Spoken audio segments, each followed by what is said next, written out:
On her mom's side, my wife descends from British nobility, a fact of which she reminds me periodically when I get uppity.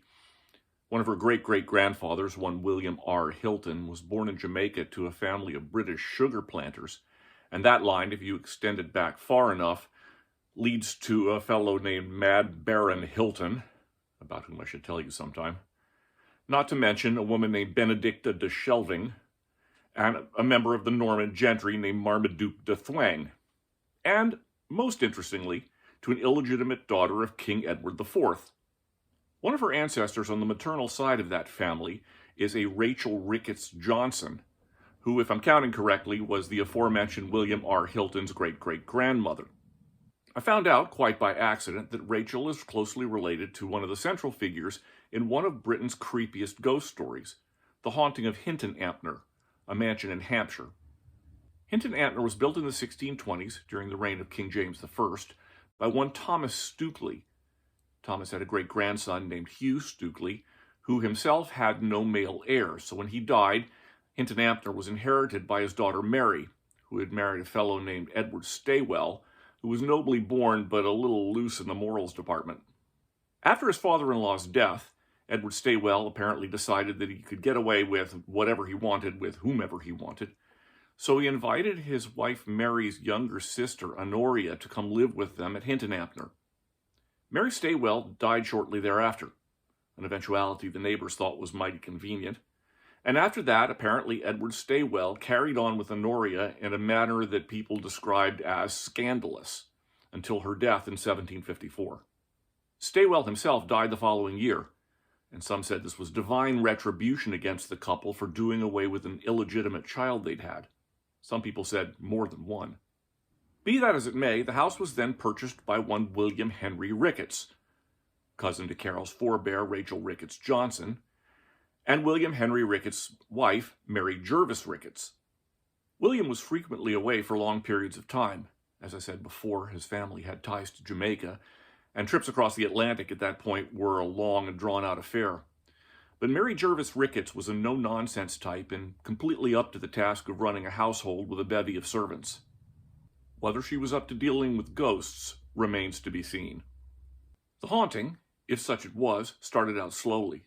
Mr. and Mrs. Ricketts were occasionally awakened by noises at night, more than once causing them to wake up all the servants for a thorough search of the house, which turned up nothing. Then a nurse to the couple's infant son saw a, quote, man in drab clothes cross the hall and go into the yellow room, which happened to be Mary Jervis Ricketts' bedroom. But once again, a search found nothing. After that, events accelerated. Servants saw not only the man in drab clothes, but a woman in a silk dress. Doors opened and closed of their own accord. Mary was originally scornful of the claims of the servant, but then had to admit something was going on when, during one of her husband's absences in 1769, began to experience them herself. She was terrified one night to hear heavy plodding footsteps approaching her bed when there was no one there, and in the days that followed decided to make some inquiries into the history of the house. She found only one curious story. An elderly man who said that a long-time friend of his, now dead, had been called in by old Sir Hugh Stukely to pull up some floorboards in one of the rooms. The carpenter then saw Hugh Stukely and his son-in-law, the depraved Edward Staywell, place something underneath the floorboards and then ordered them put back, and also to never tell anyone what he'd seen under pain of death, a threat that the carpenter apparently either didn't believe or else thought was now null and void, given that Staywell and Stukely were both long dead themselves. Oddly, Mary Ricketts didn't do what I would have done, which was to pry up the floorboards in the dining room to see for herself. She was reluctant to ascribe the happenings to ghosts. But even she began to have second thoughts when events began to worsen. A strange murmuring began to be heard in several rooms in the house, which sometimes resolved itself into intelligible words.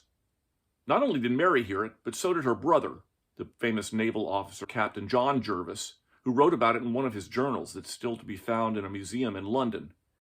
He heard also, he said, a sound like a tremendous force of wind, which would descend upon the room without a breath of air stirring.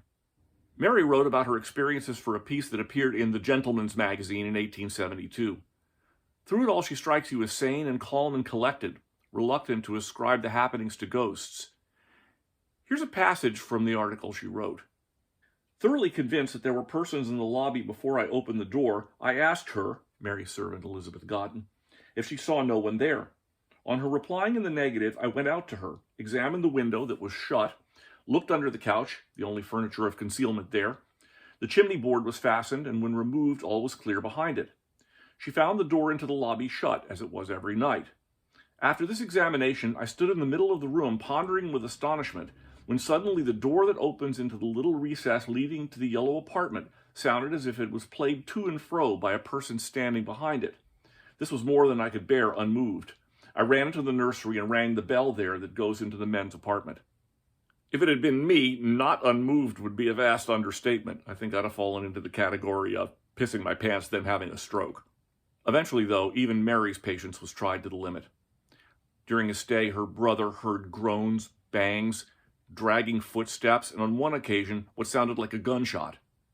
None of these sounds seemed to have a corporeal source. Her brother urged her to leave, which she did in 1771. Understandably, no one wanted to buy the place, given its reputation, and so after the Ricketses moved out, Hinton Ampner was demolished. Okay, I know you can't put much weight in an anecdote, but there's some characteristics of this story that seem to me to have the ring of truth. I think it's the open-endedness of it that strikes me as the creepiest.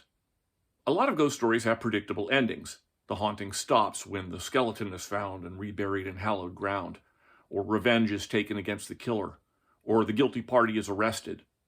But here, we have two seemingly reliable people recounting events that have no easy tie-up. The Ricketses moved away, her brother left and went on to win the Battle of St. Vincent, and the mansion itself was torn down. So it's a pretty cool story, even though I wouldn't call myself a true believer by any stretch. And it's kind of cool as well that we have a connection, a familial connection even, to the main characters. In fact, Captain John Jervis had no heirs himself, and so when he died, his estate went to Mary's son, Edward Jervis Ricketts, who, if I'm counting correctly, would be Carol's third cousin several times removed. But whether it's true or not, and whether the explanation is supernaturally or entirely rational, I thought it still was a good story to liven up a cold, gray midwinter day. If you enjoyed this video, please give us a thumbs up. Our resources are down there, and please subscribe to our channel. Thank you.